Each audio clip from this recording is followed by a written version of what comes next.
నేనెంతో భక్తిగా ఉంటానంటే కుదరదా. నీ తగ్గింపు స్వభావం ఇక్కడ చూపించాలి.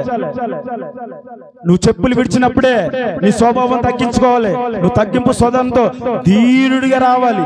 ధీరుడిగా వచ్చి చెప్పిన వాక్యాన్ని, ఈ రోజు చెప్పిన వాక్యం అయ్యా నువ్వు ప్రార్థన చేసుకునేటప్పుడు ఏం చేయాలంటే, ఈ రోజు వాక్యం ద్వారా మీరు నాతో మాట్లాడండి.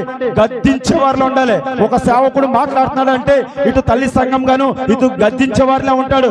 ఎందుకంటే నీ యొక్క ప్రవర్తన బట్టి పరిశుద్ధాత్మ దేవుడు ఒక రోజు వాక్యంతో నాతో మాట్లాడుతున్నాడు అన్న విషయం గమనించాలి. అంతేగాని ఈ రోజు గద్దింపు స్వభావంతో మాట్లాడుతున్నాడంటే, ఈ రోజు కావాలని సేవకుడు నాతో ఇలా మాట్లాడాడు, కావాలని నా కుటుంబం గురించి మాట్లాడంటే అది ఎంతగా అసంభవం.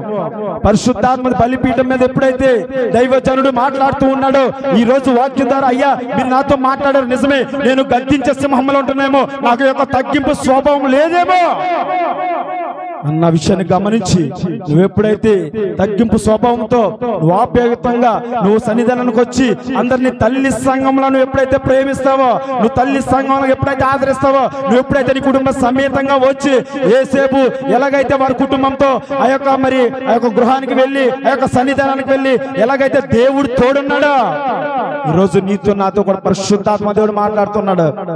నువ్వు ఒక్కదాని సన్నిధానానికి వస్తున్నావేమో, నీ భర్త రావట్లేదని నువ్వు వదిలేసి వస్తున్నావేమో, కానీ యేసేపు అక్కడ ఒక్కడ వెళ్ళలేదు.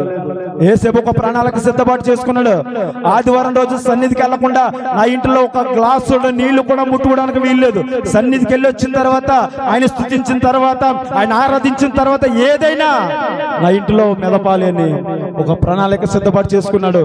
అన్నాల విషయంలో ఎంతో ఘోరాతి ఘోరంగా ఓడిపోయాడు. చివరి ఆఖరికి వచ్చేసరికి భయంతో ఆ యేసేపు గారు కాళ్ళు చెంతగా తేరాడు. దేవునికి స్తోత్రం. ఈ రోజున ఆయన యొక్క సన్నిధానానికి వస్తున్న మనం అందరం ఎటు విధంగా ఉంటున్నాము? ప్రతి ఒక్కరు కూడా ఆలోచన చేద్దాం. గద్దింపు ఉండాలి. సంఘంలో గద్దింపు లేకపోతే